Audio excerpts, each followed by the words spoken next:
Talk Speedway. Talk Speedway. Hello and welcome to the Talk Speedway podcast. Joining me and Graham Munsey on our Featurecast this week is BT Sports presenter Natalie Quirk, or the Quirkmeister as she's known on Twitter. Natalie, thanks very much for joining us. Lovely to talk to you. Natalie, I think we just need to get right into it. It was a fantastic season in the Grand Prix this year. Jason Doyle dominating there. What was it like watching on from the BT Sports studio? Just as exciting, I suppose, as you guys watching at home. I mean, unfortunately, we're not on site. I'd love to be on site doing the Grand Prix. So we see exactly kind of what you see, and I suppose it's a little bit like we've got a very big screen in our studio, and we sit back and kind of watch the action unfold as you do at home, and we can, we're reacting to it, reacting to live action like you are at home. And so it was, I think from the very beginning, it was clear that Jason Doyle was going to be there or thereabouts. We had such a fantastic Grand Prix lineup this year. I was really excited about it from the back end of last year, really, when we knew which riders were going to be the class of 2017, and once it became clear that Jason Doyle had perhaps overcome his injuries from last year physically and mentally, it seemed, then it was his to lose, I suppose, and a lot of people obviously thought he was going to do it and should have done it last year, and it's just been phenomenal what he's done this season. But I mean, the likes of Patrick Dudek, who I think may have surprised a few people and really impressed me, certainly. So yeah, it's been another enjoyable year. And you mentioned there now, obviously you're sitting in the studio. Is that something that you find difficult? Do you find sometimes a little bit detached from the action, or are you in there, as any fan would be if you're in the stadium as well? Yeah, I suppose a little bit. I mean, like I said, I would much prefer to be there and kind of watching the action live. But that's the next best thing, I suppose. And to be sat next to, to Scott, who's been there and done it, who's been a Grand Prix rider, a Team GB rider, and to get that insight from him, and on off screen as well. And we're having our chats, and you get a real insight from him as well. It is good, and just to be for me to be working on Speedway is, I've said to many people, it's a dream job for me. Being a Speedway fan for many years, it's a dream job. So I wouldn't change it for the world. And it's been thoroughly enjoyable. Natalie, over the last two seasons, we've seen kind of BT Sport take over the coverage of the Grand Prix. How do you think that transitions went? I mean, if anybody that's a subscriber to BT Sports, as soon as they took it over, they've put it, but they're big on the marketing of the sport as well. Any set of adverts you see, there's always an advert for Speedway. That, in my eyes, they've kind of taken it forward slightly. Would you agree with that? Yeah, I hope so. I like to think so, and I hope people have enjoyed what we've done with it. It became kind of apparent at the end of 2015 that BT Sport might have been interested in taking on the Grand Prix Speedway, which was kind of music to my ears, really, because I was already working for BT Sport. And so as soon as the kind of rumours started, I made it quite clear that I would love to work on it, and kind of put my hand up and said, I really would like to be involved, not expecting anything. I didn't know what they had in mind for it, and thankfully they asked me to be involved. And I remember going in on the first Grand Prix last year, and going into the studio and just seeing how it had all been set up. It was just so colourful, and all the riders' pictures were all up on great big screens behind me, and I was like, wow, I was quite blown away by it, and I thought, wow, this is, they're going to make a real go at this, and obviously working with Scott, and then the success of the World Cup and bringing Susie Perry in to work with us as well, and we had a really good first Grand Prix season, and then, as you now know, we were approached to do the Premiership this year, and I think it just made sense from everybody's perspective, really. But we'd had a good year doing the Grand Prix. It made sense kind of with BT's portfolio, not just with the Grand Prix and the World Cup, but also we had this year and the contract is for next year as well, and the MotoGP as well. So it fitted quite nicely, and to have everything on one channel, and that worked for the BSPA and promoters, I suppose, and hopefully the fans. And so we took on the Premiership this year, and again it's we've had really, really good feedback, and in terms of everybody, certainly my bosses have really enjoyed it. They've been really impressed with it. They really like it, and I know that they I'm sure they want to do it again next year. And I know discussions are taking place at the moment. There's nothing been announced yet, but I think those talks are ongoing, and fingers crossed. Like I said, we do have another year left of the contract for the Grand Prix and the World Cup, and all the signs are good. That's all I can say, really. All the signs are good. Everybody seems to enjoy it, seem to have embraced it, and I certainly love working on it, and I think I can say the same for Nigel and Kelvin and Steve Brandon and all the team and Scott.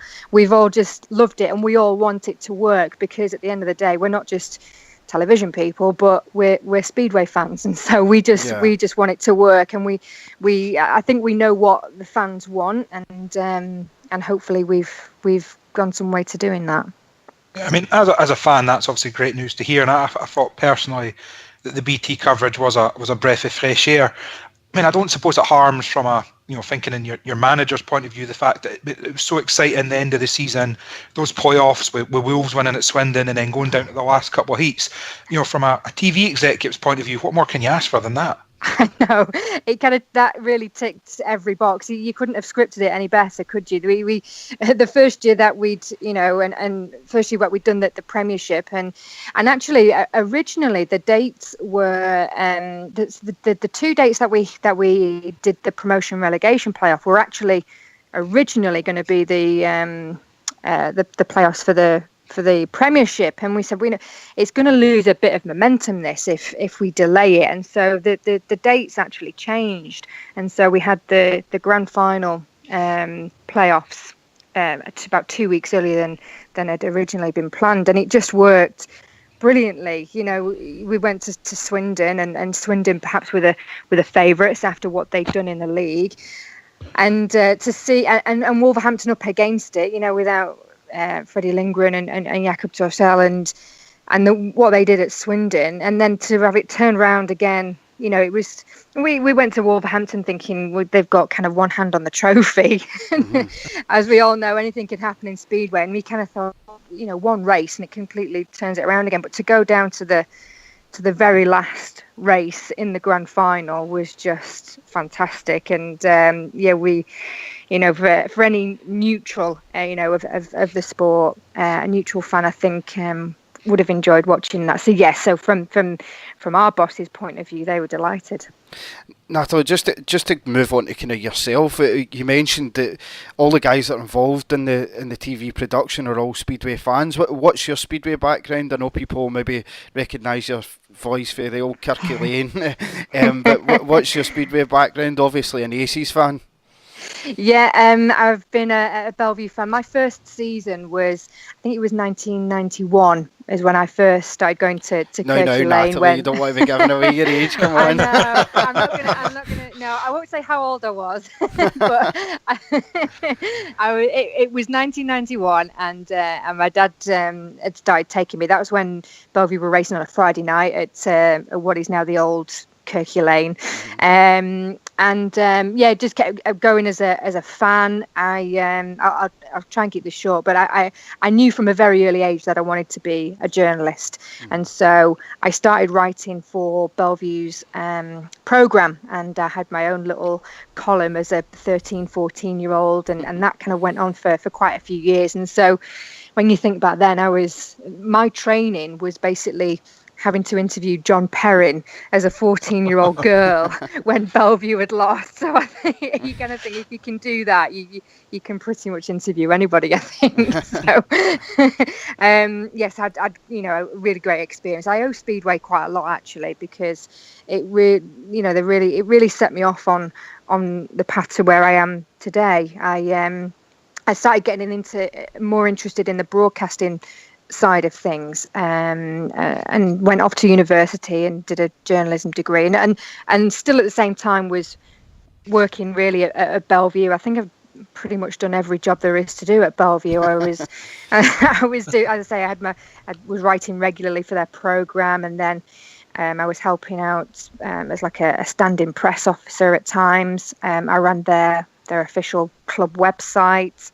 I ran Simon Stead's website for a couple of seasons when he was racing at Belle Vue, and eventually went on to be their centre green announcer for a couple of seasons. It was actually Jason Crump that kind of put my name forward for that, funnily enough. But whilst I was after I'd finished university, and I was working full time in radio, and but wanted to get into television, and Chris Morton and David Gordon at the time wanted to have a Belle Vue Speedway show on a channel called Channel M, which was a local station in Manchester. It was never kind of going to work really as just a speedway show every week, and we produced a biker show at the time, and they put my name forward as the presenter for it to the executives at Channel M, and that's kind of really where my television career started. And but I kind of thought I knew I'd have to move away a little bit from speedway and kind of broaden my horizons if I wanted to do sports reporting or sports presenting.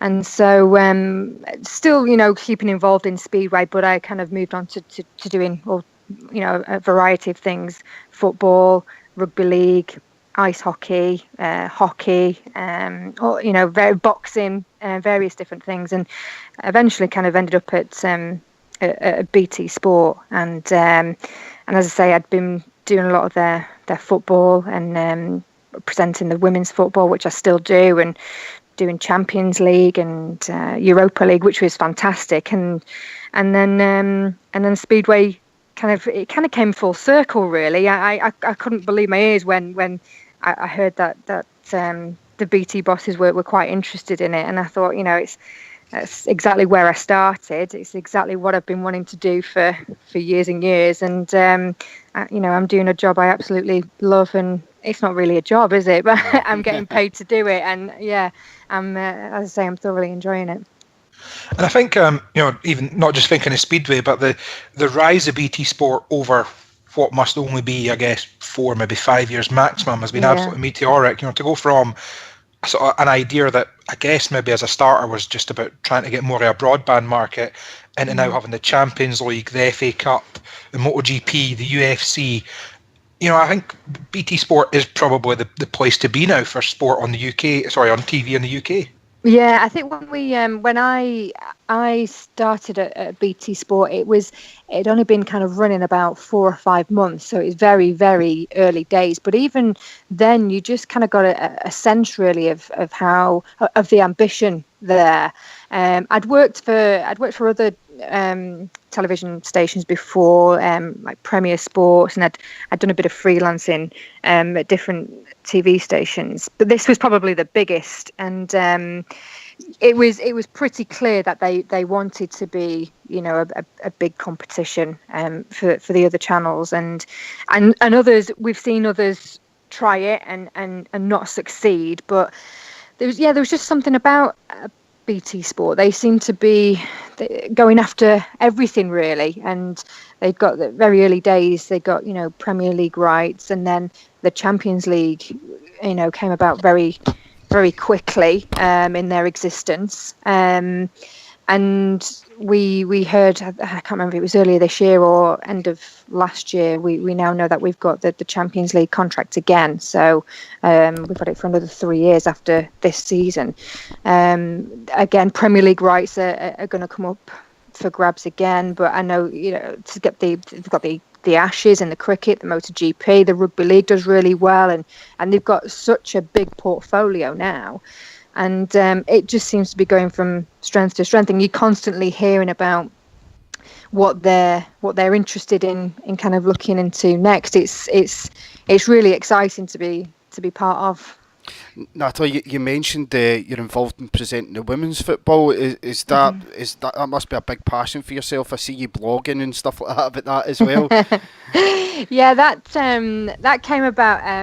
As I say, I was already kind of working for BT before the Speedway came along, and initially it was as kind of a reporter in the north of England, really. So I was going off to press conferences and doing kind of sit down interviews with people, or whether it be a football manager or a player, it was I'd done a couple of reporting shifts on the women's football, which they BT have a contract for to broadcast the Women's Super League, and it was a lady you might know called Helen Skelton who was presenting at the time, and I did a couple of shifts with them, and Helen went off on maternity, so she's now got a family, and they kind of moved me into the presenting of it, and that was a couple of seasons ago, and so that's been really good to be a part of, particularly after the success of the England Lionesses in Canada in the World Cup, and off the back of that we just saw this huge upsurge in interest in the women's game, which was great. It was, it's fantastic to see how the crowds have increased and how definitely think it's growing in the UK then, or in England specifically. Yeah, absolutely. Absolutely. Off the back, as I say, from the World Cup in Canada. Yeah, I mean, I can't remember what the specific figures were, but there was definitely an increase. And again, off the back of the European Championships just in the summer, we've seen that, there's been an increase again. And it's kind of the women's game now that this year is going through a bit of a transition. So it'd be interesting to see kind of at the end of this season, because it's gone from a summer season to the traditional kind of to tie in with the men's season, really. So this year the women's season started kind of end of August, September, and we'll go through to May to tie in with the men's. So whether that has a massive impact, we'll have to wait and see. But certainly that it's hoped that will help with the development of the women's game, and to help certainly with the England Lionesses, and when you've got the teams that are competing in the Champions League, because the top two teams in the Women's Super League 1 would qualify for the Champions League, but they were playing in the Champions League when here in England they were out of season, and so it just wasn't quite working, and so they thought, if we change this, they might have a better chance of progressing in the Champions League. So we'll wait and see what happens with that. But so I'm still presenting the Women's Super League, and I'll be doing that over the winter while the Speedway season's not on, and I'll be busy doing Champions League and Europa League and FA Cup and whatever kind of comes my way, really. It sounds very much like you mentioned yourself, I think you said you're almost living the dream, but what's next? Is there anywhere you would like to take any of these sports, or is there anything else? What do you see as next for yourself, the next stage in your career? Wow, I'm not. I'm not. That's not a job interview. That's not a where do you see yourself in 5 years' time question, Natalie. Sorry. Do you know, I was asked this a while ago actually, and I'm just kind of.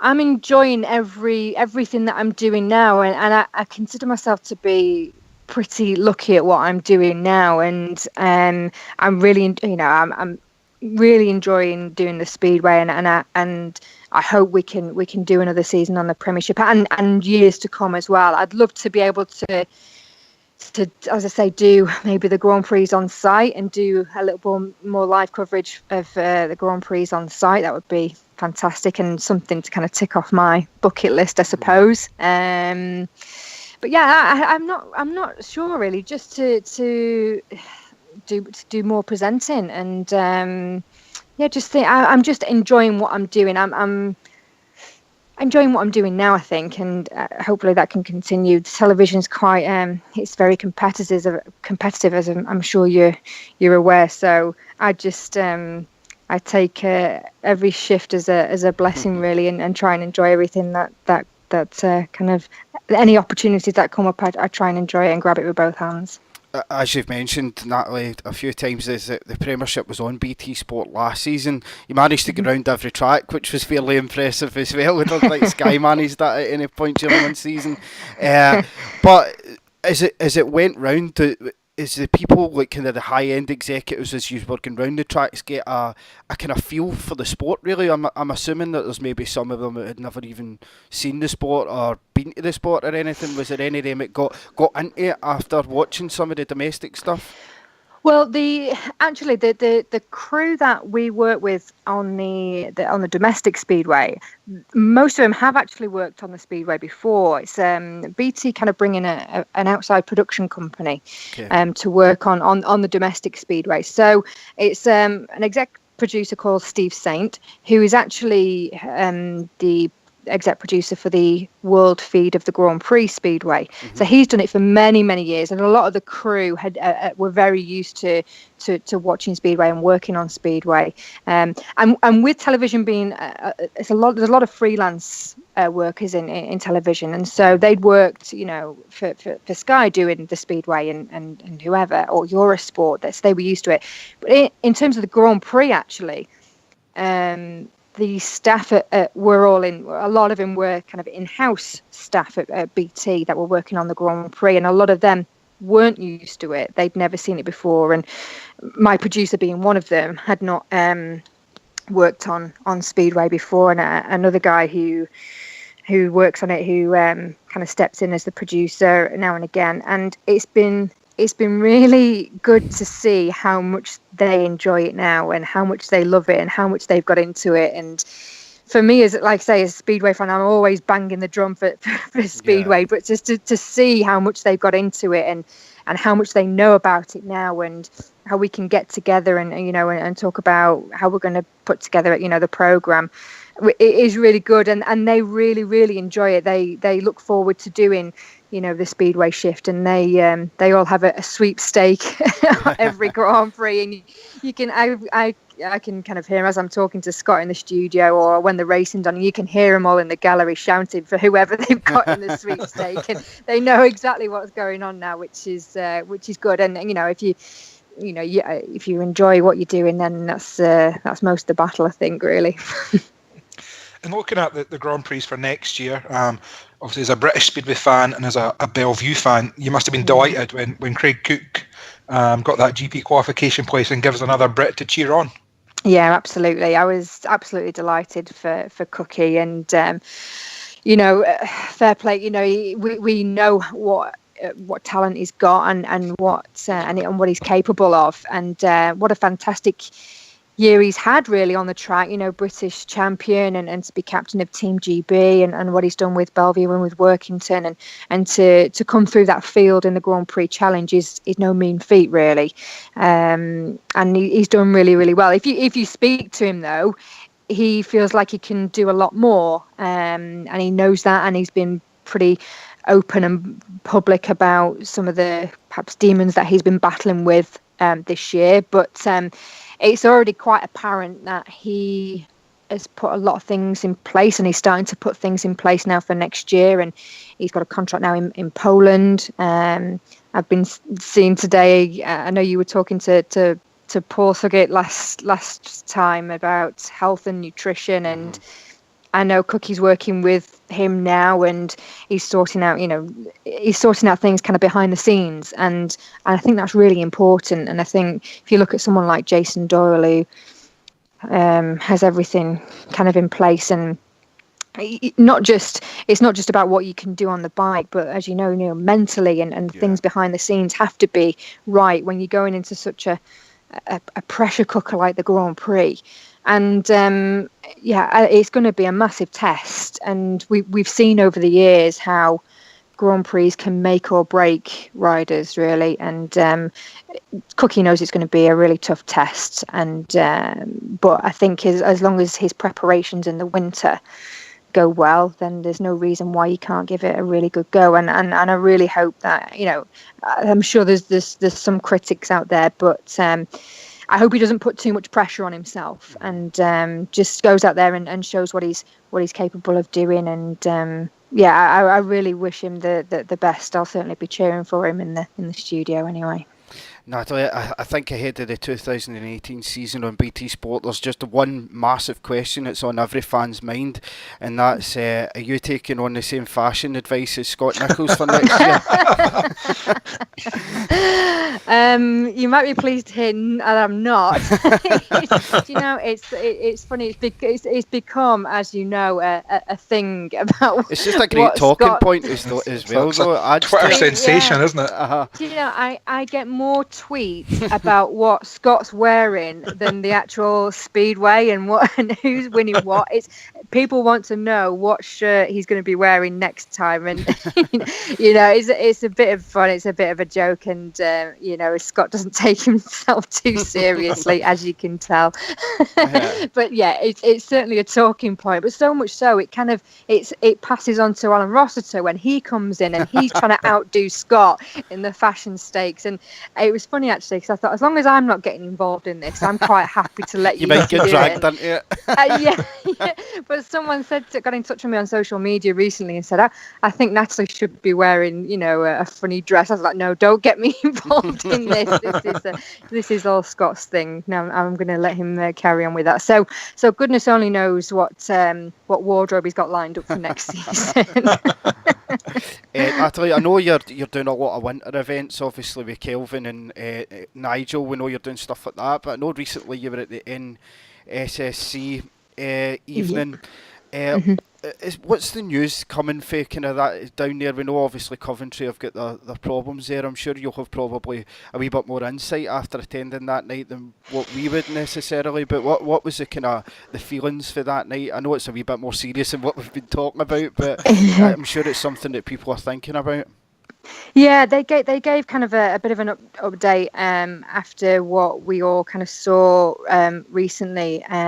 We heard that Mick Horton, he revealed that the club wanted to join the National League and race their home meetings at Leicester, and we saw Leicester put out a statement, didn't we, about it's something that's going to be considered. I think is probably the right word. I think the concerns there were that whether people would go and drive 25 miles. If your core kind of fans that are based around the Coventry area, they're going to drive the 25 miles to watch a team in the National League. That was a question that was raised. And various other things. The feeling I got from the group there was that they're continuing to fight to get the bees home, and their home they feel is Brandon. And I've got many memories of going to watch Coventry at Brandon, because Belle Vue being the team north, the northeast team in the top league.